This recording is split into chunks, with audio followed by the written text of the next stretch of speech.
d'ailleurs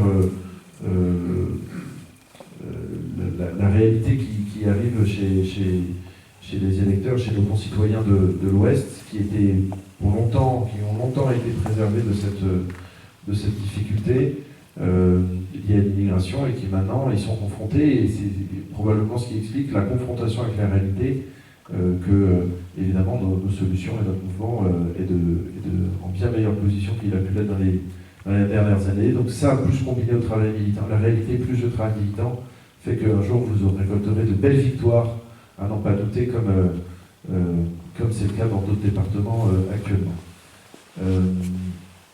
Et sur l'Union européenne, notre plan, ce que nous proposons aux Français, c'est la fin de la Commission européenne. On supprime cet organe exécutif. Donc on garde l'Union européenne comme cadre de coopération, mais on supprime la Commission européenne qui s'octroie indûment les compétences des États.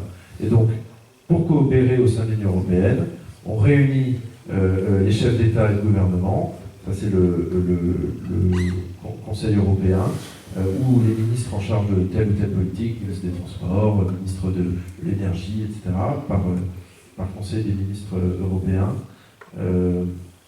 Et donc on garde cet organe de coopération, mais il n'y a plus d'organe supranational, puisque la Commission européenne outrepasse d'ailleurs les compétences qui lui sont données et cherche en permanence, à chaque crise, à chaque période, à gagner des compétences supplémentaires, en totale illégalité d'ailleurs. La compétence santé n'est pas une compétence de l'Union européenne, la compétence de défense n'est pas une compétence de l'Union européenne, et en permanence elle cherche à gratter ses compétences. Donc c'est pour ça qu'on a réglé le problème de la Commission européenne qui s'octroie un pouvoir de manière absolument antidémocratique. En supprimant la Commission européenne, on le remplace par un secrétariat général qui a pour simple mission non pas de gouverner l'Europe, mais de permettre aux États membres de l'Union européenne de travailler ensemble, de se réunir et de se tomber d'accord sur des politiques publiques à mener ensemble.